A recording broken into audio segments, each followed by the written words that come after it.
Boxing Ego here. If you like this video, make sure you hit the like button and also subscribe to the channel and hit the bell icon on the top of your screen to get notified when the latest new content drops. 1. What up, Fight World? It's your boy Ego, and I'm back with some more boxing. Well, 2017, I'm having a phenomenal year because, like I said, Will Smith and concussion. Tell the truth. Tell the truth. And if you don't tell the truth when it comes to this boxing game, you getting X'd out.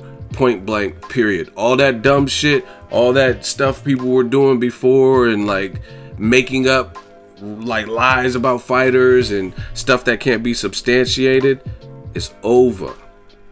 Everything starts from now. Now, Terence Crawford just did his media day. Fight I'm looking forward to. Some people sleep on it because they only look for big fights. Like if Crawford was fighting Danny Garcia or Mikey Garcia, because they have bigger names in the sport of boxing, they automatically assume those are better fights. But Terence Crawford already beat, I believe, both of them. I know he beat Mikey Garcia and Danny Garcia, I think, in the amateurs. So the point being is that's not necessarily indicative of the fight we'll have, because styles make fights. If you watch boxing, you know that. But the funny thing is, when it's all said and done, skill recognizes skill. I rate Terence Crawford very highly. Reason being, he showed a consistent skill and consistent performances. I've been to Omaha twice. Never went to Omaha a day in my life until I started covering boxing. Went twice for Crawford, and I went to watch him in Vegas when he fought Victor Postal, which was supposed to be a 50-50 fight, and that's not what I seen when they actually laced up. It was clear-cut separation, showing Crawford was levels plural above Victor Postal, because Postal lost virtually every round. I don't even remember a round that I was really giving to Postal, and if I did, maybe it's because Terence Crawford was letting off the gas, but I don't remember. I gotta watch the fight again, but it was a dominant performance. 2 knockdowns, and the boy is bad, man. And I'm telling you guys right now, if he goes in here and fights against Felix Diaz May 20th at Madison Square Garden, and he just bombs him out and makes it look easy, you know what I mean? Or if he knocks him out, like stops him, then Terence Crawford definitely needs pound for pound ranking, and he's even better than I thought. You know what I'm saying? Like I've always rated him. I told people even before he fought Bradis Prescott. The video is still up on my channel, so like Drake said, I'm not new to this. This is nothing new for me. See, y'all don't even remember Terence Crawford when he was probably a little bit more wild. Terence Crawford with the dreads. I remember Bud with the dreads. You know what I'm saying? So I've been watching this kid for a minute. 135. Back in them days when he had long hair. You know what I mean? He had them dreads. And I always seen the skill. But then when he fought Bradis Prescott on 2 weeks' notice against his own people, his own side, his Cameron Duncan, his manager, his own manager's wishes, like, nah, not enough time to prepare. Bradis is a puncher. You seen he flattened Amir Khan first round. Not a good look. Terence Crawford's like, send me the contract. Like, I'll fight him. You know what I mean? I got this. You know what I mean? And it's that belief in himself, his ability, his skill, and he schooled Bradis Prescott. He had Prescott looking pissed and I think crying to the ref, and it was ugly for Prescott. Now, again, if he goes in there and demolishes Diaz, then I even have more respect for the skill set of Terence Crawford. I think it could be a tough fight. He even mentioned this at the press day, that someone compared it to Gamboa. You know what I mean? Athletic guys, good speed, throw good volume of punches, and much shorter than you. So he said, yeah, I expect his best, but the best of Terence Crawford is yet to come. Now, he also got in the little media roundtable, he got talking about pound for pound stuff. And he says Andre Ward beat Kovalev, which is what I told you guys, right? And he says Ward is number 1 pound for pound, and he's number 2. And I think he rounded his list off with Chocolatito Gonzalez. Me personally, I don't put Chocolatito that high up on the pound for pound. If he's in the back, like in the back of the pound for pound top 10, I don't have a problem with that. But I can't personally, for me, I can't put him in the top 3. Just because, yes, he moved up 4 divisions and stuff.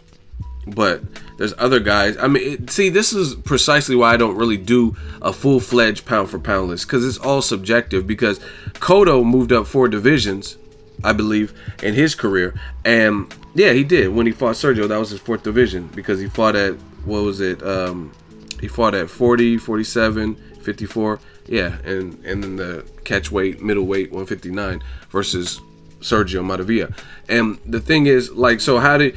Cotto has some losses, but he's fought everyone. He fought Pacquiao, Margarito twice. He fought Floyd. He fought Sergio Martinez and stopped him. He fought against Shane Mosley. He fought against Zab Judah, Randall Bailey, Paulie Malignaggi, Josh Clottey. You know what I mean? So it's like, that's why I don't do this whole pound for pound list, because it's all mythical. They're different weight divisions, different eras sometimes. Like Cotto, Mayweather, Pacquiao, them guys are at the, like, kind of the tail end of their career. Cotto's talking about 2 more, and then he's out. You know what I mean? Floyd is technically retired, and then Pacquiao is fighting Jeff Horn instead of Crawford. So, you know what I mean?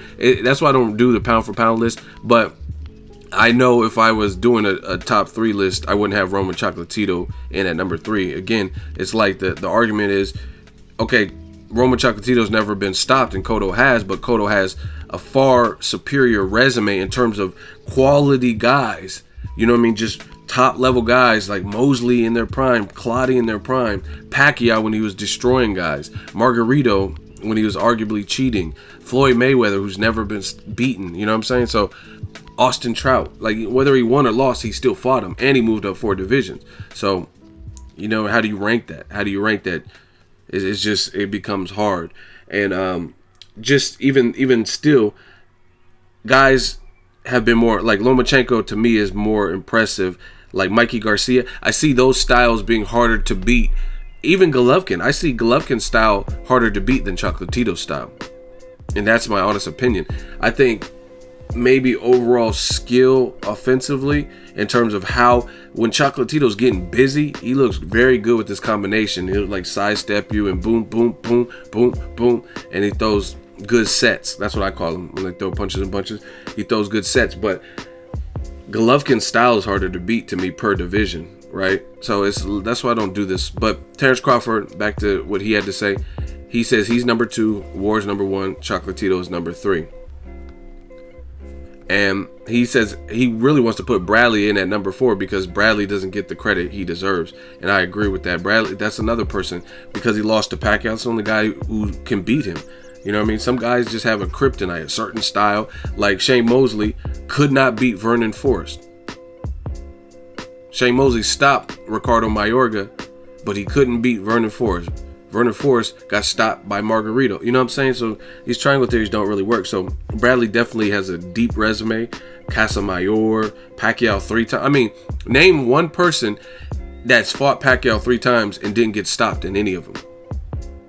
Barrera, he fought him, I think, twice. What happened? Eric Morales, what happened in the 2nd and 3rd fight?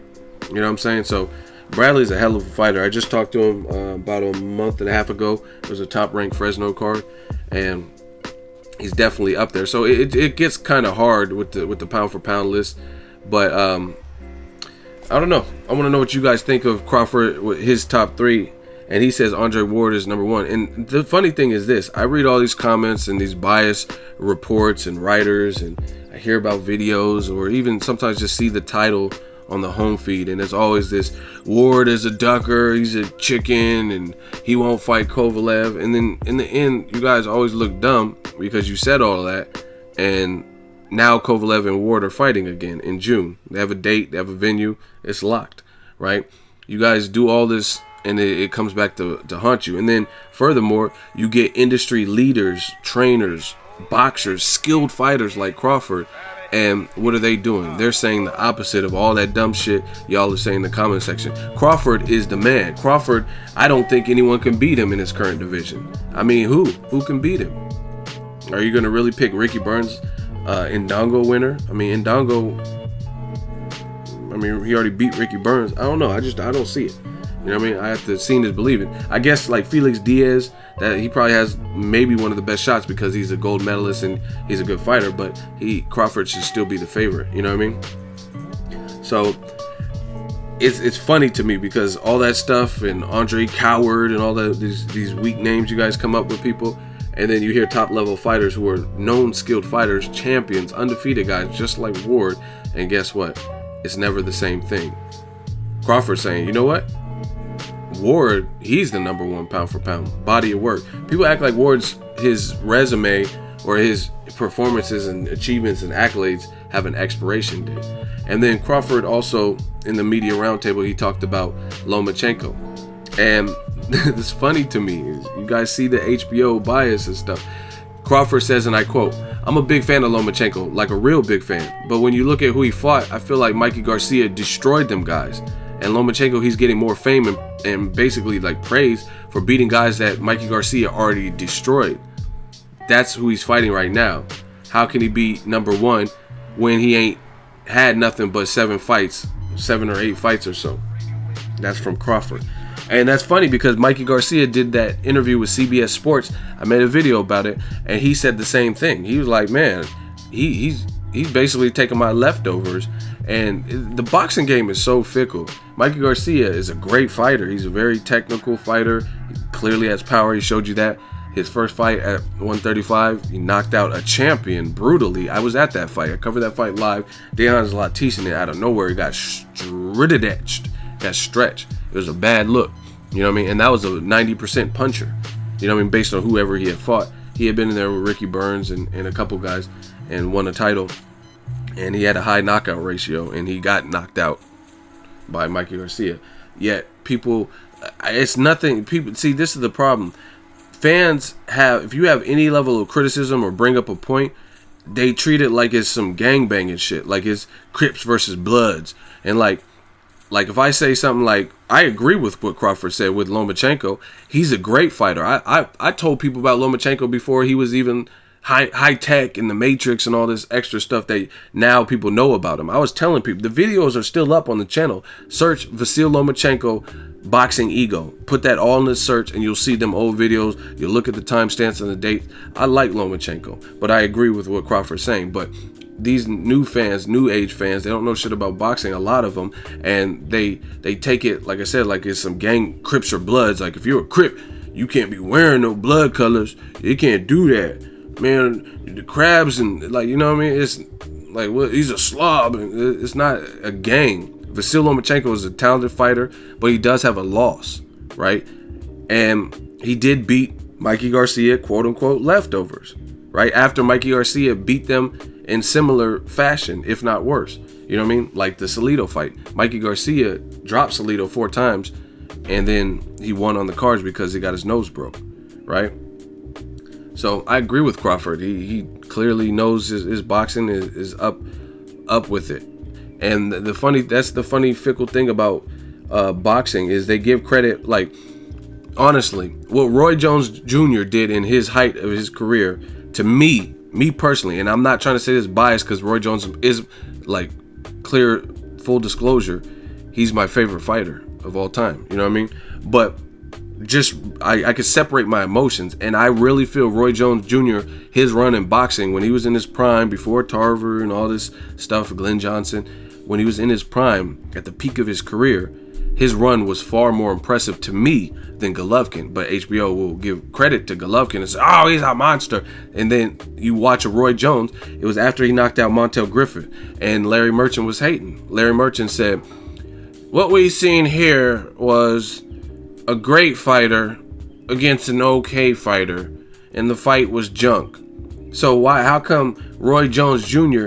knocks out Montel Griffin in a fight he was disqualified for in the first time? He avenges that. First of all, some fighters don't even avenge their losses. They just let that shit ride. You know what I mean? Like Golovkin, Jacobs, it doesn't even look like Jacobs is going to get a rematch with Golovkin anytime soon, and there's some controversy there. Roy Jones stepped up to the plate, said, I'm going to show you that was a fluke. They disqualified me, blah, blah, blah, hit at the belt, blah, blah, blah. And then he knocked him out. And then Larry Merchant said it was a mismatch and horrible and stuff. But Golovkin knocked out guys. Willie Monroe didn't have any big fight experience at the time, and he gets praised for that. Adama, Martin Murray. Martin Murray has never won his title fights. Yeah, you can argue I think he should have beat Sergio Martinez, but they didn't give it to him, so he never got to live like a champion. Felix Sturm, you can say there's some controversy there, but they didn't give it to him. It was a draw or whatever it was. You know what I'm saying? So at the end of the day, it's like boxing and boxing media, they pick and choose, and they don't, like, a lot of them, they don't give it a fair shake. It's like Floyd Mayweather moves up to 54 and beats De La Hoya. Yeah, the fight was closer, but De La Hoya was at a more comfortable weight, right? Pacquiao jumps up 2 weight classes, credit to that, and he fights De La Hoya. But De La Hoya late in his career, after he got stopped by Bernard Hopkins, in De La Hoya's very last fight of his career, fought Pacquiao, and he, after being stopped by B-Hop, he came down a full weight class, and he was clearly not at his best. I mean, when have you ever seen De La Hoya just getting like punched? And I'm not saying Pacquiao might not have been able to beat him, but he was clearly sucked up. You know what I mean? Pause. And Ricky Hatton, Floyd stopped him. He hit the turnbuckle and all, like, he looked crazy. Floyd stopped him when Ricky Hatton was undefeated. Pacquiao knocks him out quicker, but it's a Ricky Hatton that's already been knocked out and no longer undefeated, right? So the point being is, people in Pacquiao, his rise to fame, this is not hate, this is just fact. The media gave Pacquiao a lot of credit for beating guys better than Floyd Mayweather. That's what they said. They said, oh, but Floyd took forever to knock him out or do that. But isn't that make sense? If Floyd is fighting the undefeated Ricky Hatton, who beat Costa Tzu when he wasn't supposed to, who beat like Castillo and stuff like that, and he's undefeated, of course he's gonna have the most confidence. You know what I mean? So he actually beat the better version of that person. So it's funny how the media does that, and that's just kind of going back to Lomachenko, Mikey Garcia. Mikey Garcia did beat those guys and destroy them guys sooner, and Salido actually beat Lomachenko. You know what I mean? It's still impressive to see Lomachenko in his second fight even be able to take on a person like Salido and almost stopped him in the 12th round. See, I know my boxing. Lomachenko almost stopped Salido in the 12th round, but he didn't. And it went to the cards, and Salido won. Mikey Garcia won when he fought Salido. So I agree. Terence Crawford has a good, not only in ring, but it sounds like he has a good boxing brain, because he sees some of the same things that I've seen. And that's the problem with boxing. You could be a fan, like he said. Crawford clearly says, I'm a big fan of Lomachenko, a real big fan. But when you look at, that's fair. You know what I mean? That's fair criticism. When I see people talk about Ward Kovalev, and a lot of them are like radical Kovalev fans and radical Ward haters, like they won't give him any type of love, credit. They don't cover his events unless it's, you know what I mean, stuff like that. We already know what time it is. Like, I agree with what Crawford said, but I take nothing away from Lomachenko being a quality fighter. And it's impressive that in less than 10 fights he's able to do what he's able to do. But there's also another side of that spectrum, and that's the reality of certain things. Like Gary Russell, you can't take nothing away. That was undefeated Gary Russell, and he schooled him. But you look at some of the other wins, he did move up and fought Rocky Martinez. However, Rocky had already been stopped before and shouldn't, in my opinion, have been the champion, because I think Orlando Salido beat him in the rematch, and they robbed him and didn't give him the decision on the Floyd Mayweather undercard. But that's my opinion. Let me know what you guys think. Crawford says Ward is number 1. He's number 2. Chocolatito's number 3. And he also broke down the Lomachenko and Mikey Garcia mutual opponents. Let me know what you guys think. Terence Crawford versus Felix Diaz, May 20th. I'm looking forward to that. And again, if Crawford just blows through him or has any of the performances he's had in his last 4 fights or whatnot, then I'm super impressed by Crawford, and I'm already impressed and already a fan. Let me know what you guys think. Drop it in the comment section. Make sure you share the video, like the video. As always, hate, comment, and subscribe. Till next video is Ego signing off. So if you enjoyed this video and want more content like this on the channel, you can show your appreciation by going to the PayPal donate button or the YouTube support button, and you can donate any amount that you feel is equivalent to the value of this video. Much more to come. Thank you guys for your support. Boxing Ego, the future of boxing.